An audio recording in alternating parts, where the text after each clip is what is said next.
మీలో ఎంతమందికి జొన్న రొట్టెలు అంటే ఇష్టం అండి? ఇంత ఈజీగా వస్తాయని నేనైతే అస్సలు ఎక్స్పెక్ట్ చేయలేదండి. చాలా స్మూత్‌గా, స్పాంజీగా చాలా బాగా వచ్చాయండి. మీరు ఎప్పుడైనా ఇలా ట్రై చేశారా లేదో నాకు కామెంట్లో చెప్పండి, ఓకేనా? జొన్న రొట్టెలో కాంబినేషన్ ఎల్లిపాయ కారం వేసుకొని తింటే అబ్బా ఎంత బాగుంటుందో కదండి. చూసారు కదా ఎంత చక్కగా, ఇంత కూడా ఆయిల్ లేకుండా మనం సింపుల్గా చేసుకోవచ్చండి జొన్న రొట్టెలు ఇంట్లోనే.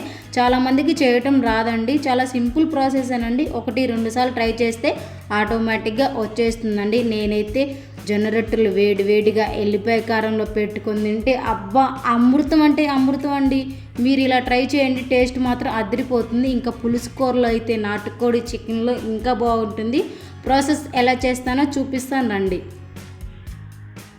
Hello everyone, welcome to my channel. ఈరోజు మన కిచెన్లో వచ్చేసరికి జొన్న రొట్టెలు చేస్తున్నానండి.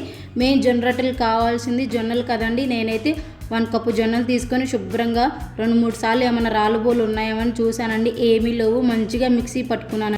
నేనైతే 1 కప్పే చేస్తున్నాను కాబట్టి ఇంట్లోనే మిక్సీలోనే పట్టుకున్నానండి. మీరు కొంచెం మరింత కావాలంటే బయట షాపుల్లో అదే మరలు ఉంటాయి కదండి, పిండి మరలు, వాటి దగ్గర పట్టించుకోవచ్చు, పర్వాలేదు. నేనైతే 1 కప్పే చేస్తున్నాను కాబట్టి ఇంట్లోనే పట్టుకున్నానండి. ఎక్కువైతే మనం బయటే పట్టించుకోవాలండి, ఎందుకంటే బాగా మంచిగా పడతారు కదండి వాళ్ళైతే. ఇవి కొంచెం కాబట్టి మనం ఇంట్లో చేసుకున్నాం, పర్వాలేదు. జొన్నలు చాలా మంచిదండి హెల్త్కి. ఎవరికైనా అండి, పెద్దవాళ్ళకైనా చిన్నవాళ్ళకైనా, మెయిన్ అసలు బాలింతలకి అయితే చాలా అంటే చాలా మంచిదండి. ఎందుకంటే బ్యాక్ పెయిన్ వస్తుంది కదండి, గట్టిగా స్ట్రాంగ్గా ఉండాలని ఎక్కువ జొన్న రొట్టెలే పెడతారండి. ఎందుకంటే ఆయిల్ ఉండదు, ఏముండదు, మంచిగా వేడి నీళ్ళల్లో మనం ఉడకబెట్టి పెడతాం కాబట్టి ఆరోగ్యానికి చాలా మంచిది. ఇంకా నేనైతే మిక్సీ పట్టుకున్నానండి 1 కప్పు జొన్న పిండిని. ఇంకా అది పక్కన పెట్టేసుకొని స్టవ్ ఆన్ చేసి గిన్నె పెట్టేశానండి.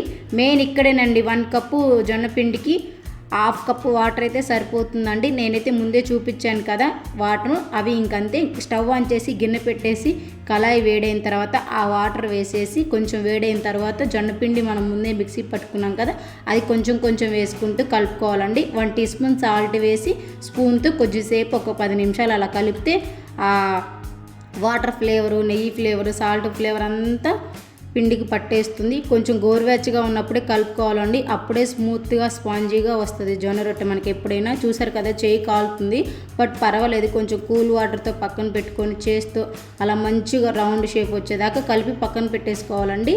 ఇంకా నేనైతే కాటన్ క్లాత్ ఒకటి తీసుకున్నానండి. కాటన్ క్లాత్ చాలా ఇంపార్టెంట్ అండి జొన్న రొట్టెకి. ఇదే కదా మెయిన్ ప్రాసెస్. మంచిగా తడిపి పక్కన పెట్టుకోవాలండి. చూసారు కదా ఎంత స్మూత్గా స్పాంజీగా పిండి కొంచెం పొంగింది కూడా అండి. మనం సాల్ట్ వేసాం కదా, ఆటోమేటిక్గా బాగుంటుంది. కొంచెం చిన్న చిన్న ఉండలు చేసుకొని మీకు ఏ సైజు కావాలంటే ఆ సైజు ఉండలు చేసుకొని పక్కన పెట్టేసుకుందాం. నేను చేసిన 1 కప్పు పిండికి నాకైతే 4 రొట్టెలు వచ్చాయండి. మాకు సరిపోతాయండి, తలా ఒకటి తినొచ్చు. ఆరోగ్యానికి చాలా మంచిది కానండి. వెయిట్ లాస్ కూడా, మెయిన్ వెయిట్ లాస్ వాళ్ళకైతే ఇంకా మంచిదండి. ఎందుకంటే మంచి స్వచ్ఛంగా మన ఇంట్లోనే చేసుకున్నాం కదా. కొంచెం చపాతీలాగా కొంచెం చపాతీ కర్రతో అట్లా అన్నాలండి. ఇంకా తర్వాత అంతా మనం చేత్తోనే కలుపుకోవాలండి. ఒకసారి అట్లా చపాతీ కర్రతో కొంచెం అట్లా ఆ షేప్ వచ్చిన తర్వాత ఇంకా చేత్తో మంచిగా వేలతోనే కలుపుకోవాలండి. పాతకాలంలో అంతే కదండి, చేత్తోనే చేస్తారు అసలు జొన్న రొట్టెలు అంటేనే చేస్తూనే చేస్తారు. ఇప్పుడు జనరేషన్లో కొంచెం చపాతీలాగా చేసుకుంటున్నారు కానీ రాని వాళ్ళు అలా చేసుకుంటారండి. వచ్చిన వాళ్ళు ఆటోమేటిక్గా చేత్తోనే మంచిగా రొట్టెనంతా చేస్తారండి. రొట్టె చేస్తుంటే సౌండ్ వస్తుందండి, ఆ సౌండేనండి రొట్టె అంత బాగా వస్తుందని. ఇంకా నేను చేసిన తర్వాత నేనైతే కొంచెమే చేసుకున్నాను కాబట్టి నాకు వచ్చేసాయండి. 2-3 సార్లు ట్రై చేశాను కాబట్టి అలవాటు అయిపోయింది నాకు జొన్న రొట్టెలు చేసుకోవటం. ఇంకా చపాతీలు చేసుకుంటాం కదండి, ఆ పెంక స్టవ్ ఆన్ చేసి పెంక పెట్టేసుకొని వేడిగానే మనం ముందే జొన్న రొట్టెని చేసుకున్నాం కదండి, అది వేసేసుకుందాం. చూసారు కదా ఇంత ఆయిల్ వేయలేదు, మనం ఏమీ వేయలేదు. ఇప్పుడు కాటన్ క్లాత్తో కొంచెం నీళ్ళతో తడుపుకొని అప్పం మీద కొంచెం కొంచెం అట్లా తలపాలండి. ఎందుకంటే అప్ప బాగా పొంగాలి కదా, మంచిగా స్మూత్గా అంతా కాలాలి కదండి. మనం ఇంకా ఆయిల్ వేయట్లేదు కదా.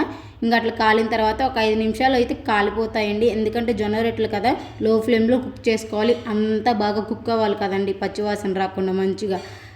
జొన్న రొట్టెలు రెడీ. చూసారా ఎంత స్మూత్గా స్పాంజీగా వచ్చాయి. నేనైతే ఎల్లిపాయ కారంలో పెట్టుకొని తిన్నానండి. ఎంత బాగుందంటే చెప్పలేకపోతున్నానండి, అంత టేస్ట్ ఉందండి. ఆ వెల్లుల్లి ఫ్లేవరు, ఓ పక్క జొన్నల ఫ్లేవరు అదిరిపోయిందండి.